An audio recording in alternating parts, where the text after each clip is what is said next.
할렐루야.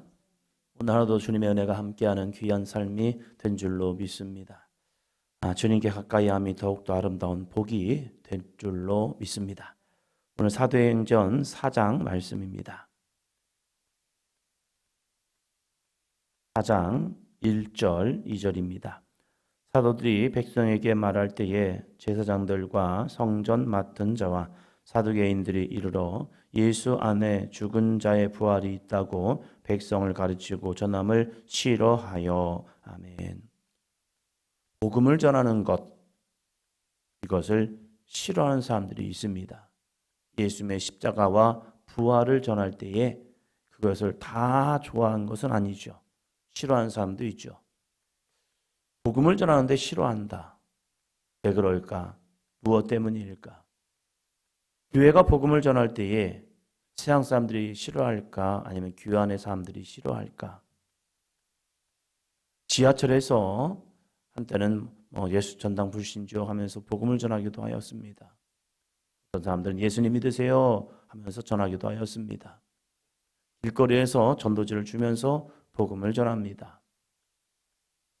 세상 사람들이 싫어할까? 아니면 교회 다니는 사람들이 싫어할까? 열심히 복음을 전하면 나와의 성향이 다를 수도 있겠죠. 근데 그 복음을 전하는 모습을 통하여서 나는 그 모습을 좋아할까? 아니면 그것이 부담스럽게 여겨질까? 복음을 전할 때에 아예 예수님을 모르는 사람들도 싫어할 수도 있겠지만 그들에게 복음을 전하지 않는다면 그들이 복음을 들을 수 있는 상황과 형편은 없죠. 사도들이 백성들에게 예수님의 십자가 부활을 이야기합니다. 이것을 싫어하는 사람들이 있다는 거죠. 제사장들과 성전 맡은 자와 사두개인들이요. 왜 싫어합니까? 그들은 예수님을 십자가에 죽는데 앞장섰기 때문입니다. 그 예수님이 메시아가 되고 그 예수님이 자신들이 지금까지 이 말씀으로 율법으로 살아오면서 그 율법에 주었던 약속의 말씀이 성취된 분이다. 근데 그분을 죽인 사람들이 자신들이란 거예요. 하나님의 아들을 메시아를 죽인 사람들이 당신들입니다. 라고 말할 때 그것이 편할 수가 없겠지요. 그래서 그들은 예수님의 부활을 이야기하는 것을 싫어하였습니다. 의외로 밖에서 노방전도나 복음을 전하는 것, 이것을 교회 안의 사람들도 의외로 싫어한다는 겁니다. 코로나 시기를 지나오면서 교회는 교회에 모여서 예배하는 것을 방해하는 이 사회적 거리두기나 이런 부분에 있어서 항변을 했습니다. 그 이유는 국가의 정책에 따르지 않겠다는 것이 아니라 국가의 정책이 어느 정도 한쪽에 치우친 그런 문제성이 있기 때문이었습니다. 지하철도 타고 대중교통 이용하고 밀집된 장소도 다니고 했었죠. 그런 모습에서 유독 종교 시설에 모여서 함께 하는 것, 이 부분에 있어서 굉장히 여러 가지 이유는 있지만 그 부분에서 규약이 좀 컸습니다. 그래서 교회마다 방역 지침 따르겠다. 그러나 그 장소에 대한 인원 제한은 하지 말아달라. 그럼에도 불구하고 이 사회가 이렇게 요구했었죠. 국가의 정책을 따라주는 건 맞는 얘기지만 그것이 부당하다면 그 부당한 모습에서 어떻게 이것을 처신할 것이냐. 이것은 또 다른 생각의 모습이겠죠. 그럴 때 교회 안에서의 사람들도 예배당에 와서 예배를 드리는 것을 부담스러워서 자기 교회에서 예배 드리지만 그 예배 드리는 것을 이제 신고하는 경우도 있었다는 거죠. 내가 교회에 와서 예배 드리지만 예배 드리는 것이 마음에 부담스러워서 스스로 자기 교회를 신고하는 그런 사람들. 복음을 전함에 있어서 그 복음이 나만 예수님 믿고 나만 구원받으면 충분해라고 하는 그런 이기주의적 신앙, 이 신앙이 어느 순간에 교회 안에도 있다는 사실이죠. 그러나 부활의 주님을 만난 베드로와 제자들은 그 예수님의 부활을 말하지 않을 수가 없었습니다. 그것은 주님의 거룩한 명령이었기도 하였지만 자신들 가운데 생명의 구원의 길을 벗어나서 멸망으로 가는 사람들을 보면서 안타까움이 있는 거죠. 마치 낭떠러지를 향해 가고 있는 사람이 있는데 그 사람은 앞에 낭떠러지가 있는 줄 몰라요. 그 낭떠러지가 있는 줄 모르고 막 가고 있는데 나는 알고 있잖아요. 그 알고 있다면 그 사람에게 당신 지금 낭떠러지로 가고 있다. 글리 가면 안 된다. 그리고 사는 길이 있는데 그 사는 길로 가야 한다라고 외치지 않는다면 그것은 어쩌면 유기죄와 비슷하다는 거예요. 지금 어떠한 문제가 생기는데 그 문제를 나는 뻔히 알고 있음에도 불구하고 그것을 그냥 보고만 있다면 그것은 어쩌면 그 사람을 그냥 죽도록 방치해 놓는 그런 수단밖에 되지 않는다는 거죠. 베드로와 제자들은 예수님의 부활을 몰랐기 때문에 두려움과 걱정과 염려가 되어서 그들은 숨어 지낼 수밖에 없었지만 예수님의 부활과 성령의 능력을 경험하고 나서 그들은 담대히 세상 가운데 복음을 전하기를 시작했다는 사실입니다.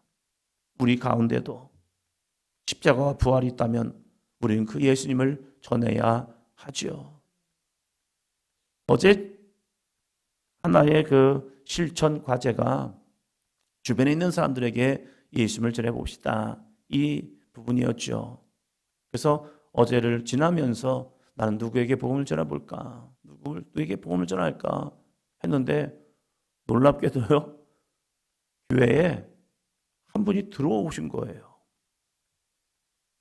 교회를 다니는 분도 아니고 그냥 지나가다가 농협 엔탈을 다녀오다가 집으로 쭉 가시면 될 건데 집으로 가지 아니하시고 그냥 교회로 들어오셨대요.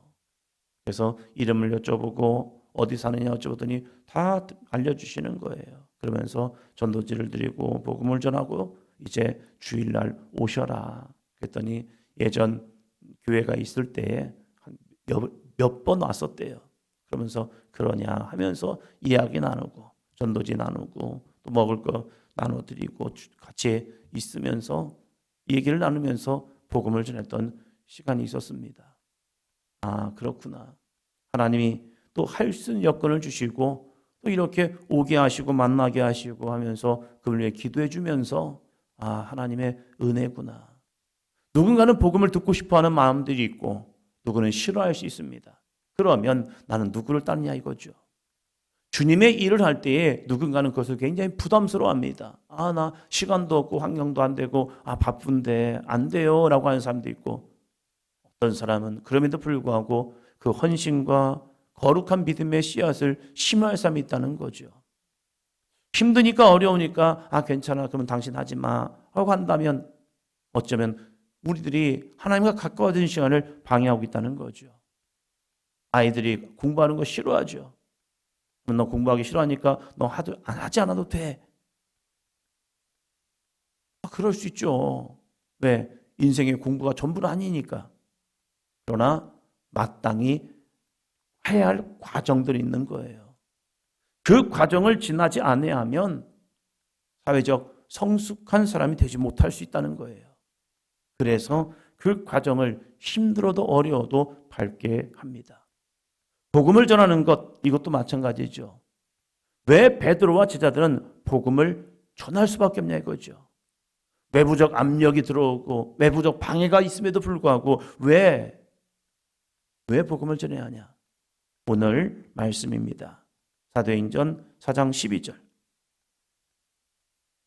다른 이로서는 구원을 받을 수 없나니 저나 사람 중에 구원을 받을 만한 다른 이름을 우리에게 주신 일이 없음이라 하였더라. 아멘. 무식했던 베드로. 그냥 열정만 많았던 베드로. 십자가의 죽음 앞에 두려워서 예수님을 부인하고 도망칠 수밖에 없던 베드로. 그 베드로가 성령의 충만함을 입으니까 말도 잘 못하던 이 베드로에게 성령이 그 입술을 열어서 전하기를 시작합니다. 예수님께서 너희가 공회에 넘겨지지만 무슨 말을 할지 염려하지 마라. 너희 안에 계신 성령께서 너희의 입술을 열어서 말씀을 전하게 할 것이다. 근데 그 말씀이 그대로 응답되는 거예요. 이건 베드로가 하는 것이 아니라 베드로 가운데 계신 성령께서 베드로의 입술을 열어서 담대하게 전하는 거예요. 이 말씀을 전하면서 가장 놀란 것은 베드로일 것 같습니다. 내가 이런 말을? 그렇죠. 베드로는 이런 말을 할 수 있는 사람이 아니에요. 그런데 이 말을 전하고 있는 겁니다. 왜요? 그들 가운데 구원의 메시지가 전해져야 하기 때문입니다. 베드로는 왜 우리가 복음을 전해야 하는지, 대제사장과 제사장들, 그리고 장로들, 사두개인들, 성전 맡은 이들, 이러한 영적 권력자들이 베드로와 제자들이 복음을 전하는 것을 싫어하고 방해함에도 불구하고 왜 복음을 전하느냐? 하나의 이유. 다른 이로서는 구원을 받을 수 없나니. 다른 이로서 구원을 받을 수 있었다면 굳이 힘들게, 어렵게, 핍박이 있는데, 고난이 있는데, 저 사람들이 싫어하는데 굳이 그래 뭐 나만 예수님 믿고 그냥 저들은 저거 믿고 구원받으면 되지. 이게 다원주의죠. 한때 한국교회도 다원주의 신앙이 강력하게 있었습니다. 어떤 정신없는 사람은 예수 피와 돼지 피가 같다.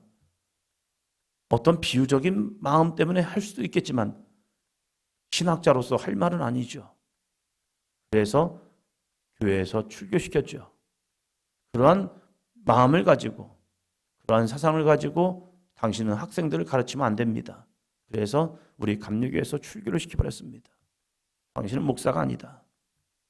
어떻게 예수 피와 돼지 피를 같이 여기느냐? 그건 있을 수 없는 사상이다. 그래서 출교까지 시켜버립니다. 왜? 있을 수 없는 믿음이니까요. 다른 이로서 구원을 받을 수 있다? 기독교나 다른 종교? 아니다. 우리는 오직 유일하신 예수 그리스도입니다. 그 예수 그리스도가 우리 마음에 심겨져야 하고 우리 심령 속에 그것이 불붙듯 일어나야 합니다. 그래야 우리는 분명한 믿음, 다른 이로서는 구원을 받을 수 없나니. 교회마다 십자가를 그렇게 밝히는 이유가 무엇입니까? 십자가만이 우리의 죄를 사하는 유일한 길이기 때문입니다. 그래서 천하 사람 중에 구원을 받을 만한 다른 이름을 우리에게 주신 이 없기에 그 예수님의 이름을 전하면서 그들에게 생명의 길, 구원의 길을 우리는 나타내고 있다는 사실입니다. 오늘 하루를 살아가면서 또 누군가를 만나게 되죠. 그 만남을 통하여서 오늘도 예수님 믿고 천국 갑시다. 이 귀한 복음의 역사. 내가 전한다고 될까? 아니요. 그건 주님의 역사입니다. 믿고 안 믿고는 그들의 선택이지만 오늘도 주님의 복음을 전하는 것은 우리의 귀한 사명이죠. 끊임없이 마음의 문을 두드릴 때에 그들의 심령 속에도 이 귀한 복음의 씨앗이 심겨져서 자라나 열매 맺는 귀한 믿음이 될 줄로 믿습니다. 이를 위해 쓰임받는 저와 여러분이 되기를 축원합니다.